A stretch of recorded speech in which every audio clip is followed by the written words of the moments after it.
नमस्कार, मेरा नाम आलोक है। आप लाइव स्टीज देख रहे हैं। देखिए, आज हम चर्चा करेंगे वक्फ बोर्ड के जो कानून है उसमें संशोधन जो किए जा रहे हैं केंद्र सरकार द्वारा। हमारे साथ अरुण पांडे जी हैं, बिहार के वरिष्ठ पत्रकार हैं।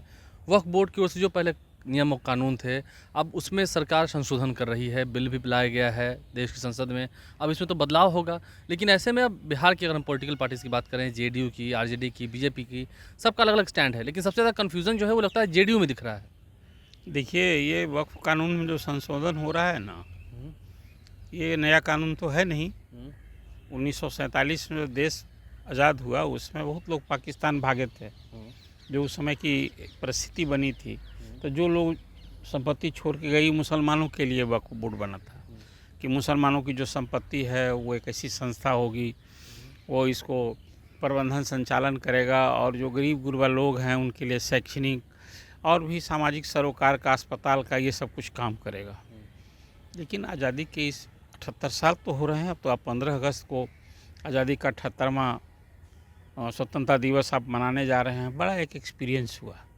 पूरे देश भर में लगभग 9.5 लाख एकड़ ज़मीन है वक्फ बोर्ड की, और रेल और सेना के बाद ये तीसरी बड़ी संस्था है जिसके पास इतनी परिसंपत्ति है, ज़मीन वाला है।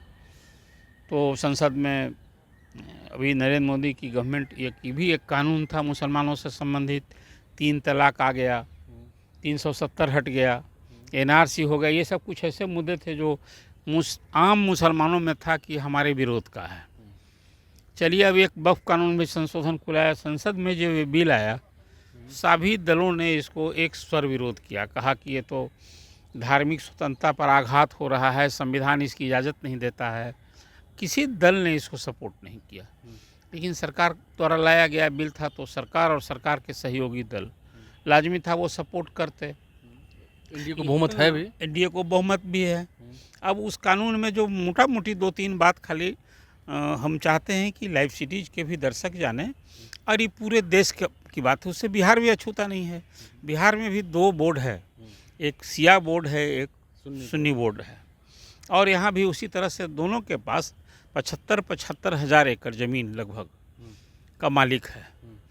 और अभी सर्वे नहीं हुआ है, सर्वे तो अब होने वाला ना है, लेकिन यही आंकड़ा है कि यहाँ है। और वक्फ की संपत्ति का क्या है, आप छोड़ दीजिए ना, अभी गया, पटना, औरंगाबाद, भागलपुर, चंपारण, कोई ऐसा जिला नहीं है जहाँ वक्फ की संपत्ति नहीं हो। और हाल देख लीजिए, बोलते हैं रसूखदार लोग, बड़े लोग, कुछ लोग का आधिपत्य हो गया वक्फ की संपत्ति पर। एक तो वक्फ जो कानून बना हुआ है ना, उसमें कुछ संशोधन जो बाद में हुए हैं ना, वही बहुत असहज करने वाला है। आपको याद होगा जब बाबरी मस्जिद विध्वंस हुआ, उस समय नरसिम्हा राव ने एक तो कहा था शाम को संबोधन में कि हम फिर मस्जिद वहीं बनाएंगे जहाँ विध्वंस हुआ था। क्या हुआ? फिर उसके बाद मुसलमानों का वोट की राजनीति थी। वक्फ कानून में संशोधन किया और उसमें कह दिया कि वक्फ किसी संपत्ति को कह देगा कि हमारा है, तो आपको साबित करना है कि नहीं, वो आपकी संपत्ति ही है, वक्फ की नहीं। ऐसा कानून बन गया। इसके बाद उसमें जो संचालन प्रबंधन के लिए था, एक अनुभव था कि उसको सब जगह वक्फ की संपत्ति बहुत जगह बेची जाने लगी, उसका प्रकृति स्वरूप बदल गया। पटना में भी आप देख लीजिए ना, दूर कहाँ जाने की ज़रूरत है। फ्रेजर रोड यहाँ का सबसे प्रमुख रोड न है, और वहाँ आप यदि डाक बंगला चौराहे से लेकर गांधी मैदान तक जाएंगे ना, तो वक्फ की संपत्ति ही थी सब। आज उसका मालिक कौन है? करोड़ों की जो वक्फ बोर्ड के पदाधिकारी रहे वो लोग मालो माल हुए, और जो आज उसके अरबपति लोग बन गए वक्फ की संपत्ति पर। क्या मॉल बन गया, होटल बन गया, रेस्टोरेंट, होटल, सब कुछ। हाँ, सब कुछ हो गया है। तो बिहार में जो एक स्थिति थी, अब सियासत की बात आपने की, अभी तो वक्फ कानून में संशोधन के लिए सरकार जो है केंद्र में बिल लाई, और बिल लाने के बाद उसको जेपीसी में भेज दिया गया है, ज्वाइंट पार्लियामेंट की कमेटी में। 31 सदस्यीय वहाँ कमेटी बन गई है, जिसमें 21 लोकसभा के मेंबर हैं, 10 राज्यसभा के हैं, और यूपी के पूर्व सीएम जगदम्बिका पाल उसकी अध्यक्षता करेंगे। तो अब वो तो उसकी रिपोर्ट आएगी अगले सेशन में। ये अभी है एक मोटा मोटी, और उसमें 2-3 बात उसमें जो अभी कानून में संशोधन हो रहा है ना, वो आपत्ति थोड़ी मुझे जायज़ दिखती है। वो ये कि जैसे वक्फ कानून में उसमें एक है कि गैर मुस्लिम का भी प्रतिनिधित्व दिया जाएगा। उस बोर्ड में। इसका लोग आमतौर पर विरोध कर रहे हैं कि अधिकार नहीं, लेकिन जो लोग कहते हैं कि ये धार्मिक स्वतंत्रता में हस्तक्षेप कर रही है सरकार, तो हिंदुओं के लिए भी तो जो मठ मंदिर हैं उसके लिए भी तो धार्मिक न्यास बोर्ड बना हुआ है ना। कहाँ उसमें छूट है किसी को कि मठ मंदिर की जमीन, देखिए कब्जा कोई कर लिया है तो अवैध है। कोई पिछले वर्षों में दशकों में महंतों ने भी बेच दिया, पहले तो धार्मिक न्यास बोर्ड अनुमति भी दिया करता था, लेकिन अब तो जो कानून बन गया, किशोर कुणाल जब धार्मिक न्यास बोर्ड के बने तो व्यापक संशोधन किया गया। बिहार की बात मैं कर रहा हूँ, तो आप मठ मंदिर की ज़मीन आप बेच नहीं सकते हैं।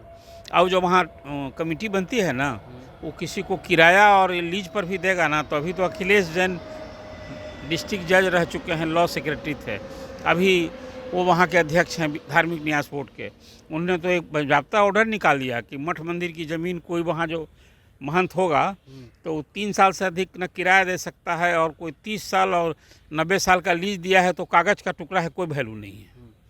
ये स्थिति है। लेकिन अब यहाँ भी सियासत हो गई। आपने देखा कि संसद में जब वो बिल आया तो अब केंद्रीय मंत्री न है, जदयू के नेता हैं ललन सिंह ने सपोर्ट किया, वहाँ पर संसद में करते हाँ संसद में सपोर्ट किया। लेकिन यहाँ विजय कुमार चौधरी ने कहा कि नहीं, गोल मटोल, लेकिन जो लाइन थी ना वो कहा कि नहीं, इससे संबंधित लोगों से बात करनी चाहिए। ये सब कुछ कहा कि एक तरह से में दो अलग विचारधारा दिख रही है।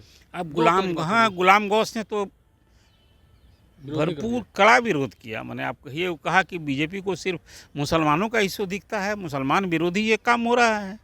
मुसलमानों कुछ नेता जो है बीजेपी के खिलाफ, हाँ खुले तौर पर जिस तरह से कांग्रेस और दूसरे दल ने अटैक किया, संसद में भी वो आज ही और बिहार में भी अब एक तरह से कहिए कि वक्फ कानून में संशोधन की अभी सियासत शुरू हो गई है। अब बिहार में चुनाव है ना, 18% मुस्लिम वोट है। अब उसको ध्यान में रखकर कोई मुस्लिम वोट बैंक की राजनीति करने वाली पार्टियां, मुसलमानों के लिए सियासत करने वाली पार्टियां या नेता और वक्फ कानून का संशोधन पर खिलाफ बोल रहे हैं। हालांकि इससे आम मुसलमान को इससे बहुत वास्ता नहीं है। आज बिहार में जो सुन्नी वक्फ बोर्ड है उसके अधीन जो मैं देख रहा था उसकी गतिविधियां, सरकार भी 2 करोड़ से अधिक अनुदान देती है, और उसकी जो संपत्ति है उसमें स्कूल हो, मदरसा हो, मस्जिद हो, उनको सब का संचालन देखना है।